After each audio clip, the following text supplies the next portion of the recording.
Honourable Pete Hodson. It's a rather small piece of legislation. It's got some good bits in it, I think. It's confused in other respects, and there are one or two pieces that are frankly alarming.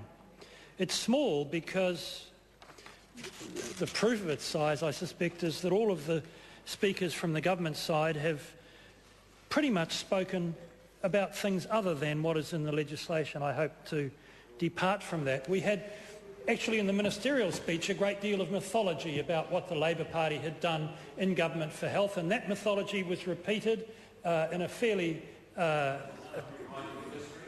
another rewriting of history indeed it was, by the member who's just interrupted me and by Dr Paul Hutchison. Not so, however, Rahu Karane, who didn't bother to rewrite the mythology of Labor's involvement in health, but decided that this bill was a warm endorsement of whānau ora. I think a little long in my view, and then we had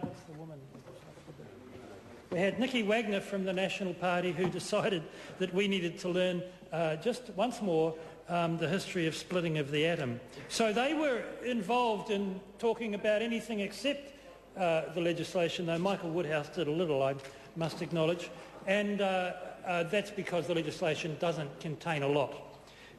It does contain some things, and I want to dwell on a couple of them. The first is that I want to pick up that word quality, as others have, and say to the Minister and to the National Party a couple of things. The legislation repeals EpiQual. Section 17 of the Parent Act is repealed, and it's replaced by this new commission, also with the word quality in its name, and the functions are different, though Kevin Haigh thought they were quite different. I think they are only slightly different. We'll see. But the point I'd like to make is this, that EpiQual, when it was put into the legislation at the beginning of, just after the turn of the millennium, and when the Health and Disability Act was first introduced by a Labor government, the EpiQual part of the Act, in my view, did not work that well. And what's more, I reckon I've worked out why. I reckon I've worked out why, and I fear that the government might be about to repeat the mistake. Here's my story. My story is that EpiQual did not work well precisely because its findings, its results, its works were not driven down through the existing accountability structures.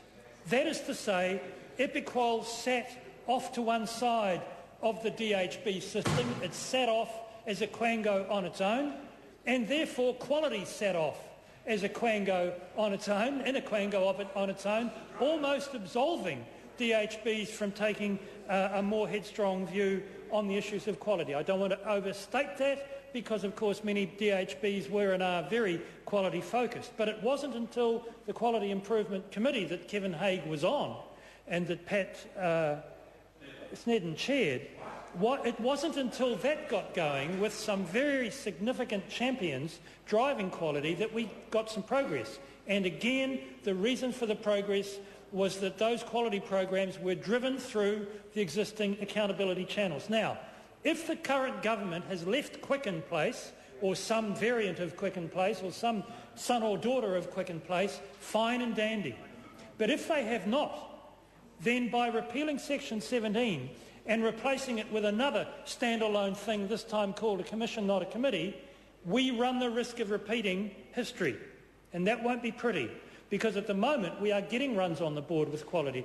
The Minister in his opening remarks decided to try and monetise the value of quality. Fair enough, people do these things. There will be no gains unless the current accountabilities are used to drive the quality agenda through down into hospitals and to other DHB functions. Now, that's not all about the removal of Section 16 of the Parent Act, because one of the things that Section 16 of the Parent Act says, in fact I'll find it, it says that the committee must specifically deal with morbidity and mortality issues concerning perinatal, infant and child and adolescent sectors.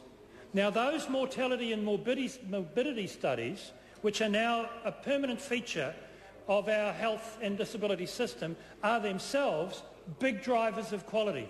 Because if we can identify why we've got, for example, sudden infant death syndrome, or why we've got an outbreak of alcoholic-related deaths in youths, if we can identify that, then we can improve the quality of our health system. That part of Section 17's gone. I don't know whether it's gone on purpose, and certainly Section 18 says that there can be mortality review committees appointed by the Minister, but the section requiring that has gone, and it has not been replaced by the new section. So I'm drawing that to the House's attention because I think there might be a mistake. The thing I want to concentrate on next is the issue of procurement. And I'd just say about procurement, there is money to be made here, and money has been made here.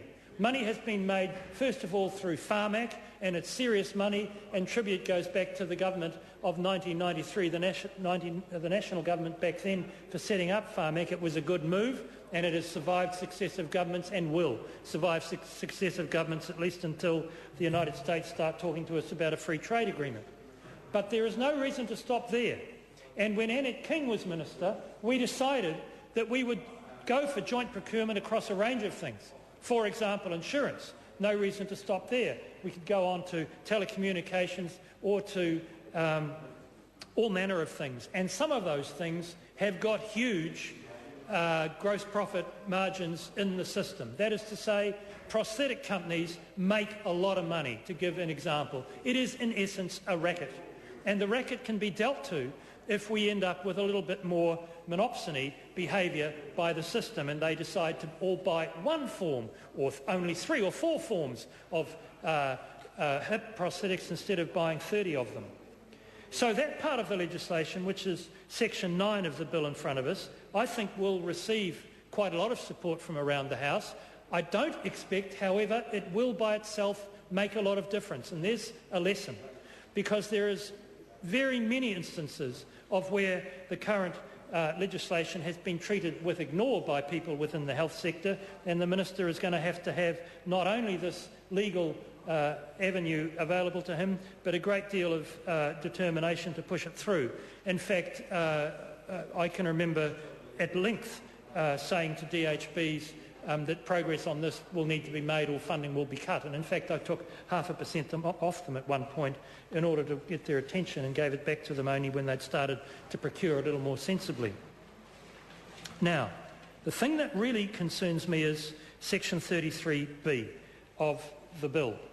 Section 9, new clause 33B, as written in the bill on page 5, because that's a new section where the Minister may give directions to all DHBs, not about procurement and not about existing services, which is in the current Act, but actually about effectiveness and efficiency. On its face, not a bad thing. Who's going to argue against effectiveness and efficiency, except that the Minister is largely untrammelled by the legislation as introduced and therefore is in a position where he can force, should he choose, more or less anything. 2 comments about that. The first is, bring it on. If the Minister's going to get gung-ho about requiring this and that, he will find there will be a political backlash. The second is that at some point the Minister, if he overplays his hand in that new clause, will start to abrogate the democratic parts, DHB elections and all that, of the original Parent Act. So you see, we do have a hybrid system, part elected, part appointed, part local responsibility, part central responsibility. The Minister's decided, very strange thing for a centre-right government to do, that he's going to give himself command and control powers. That's what they are. They are broad indeed. The Minister can smile. They are very broad. And I would just say to the Minister, further unpleasantries in this regard are eagerly awaited. I called Jackie Blue. Thank you, Mr. Speaker. I'm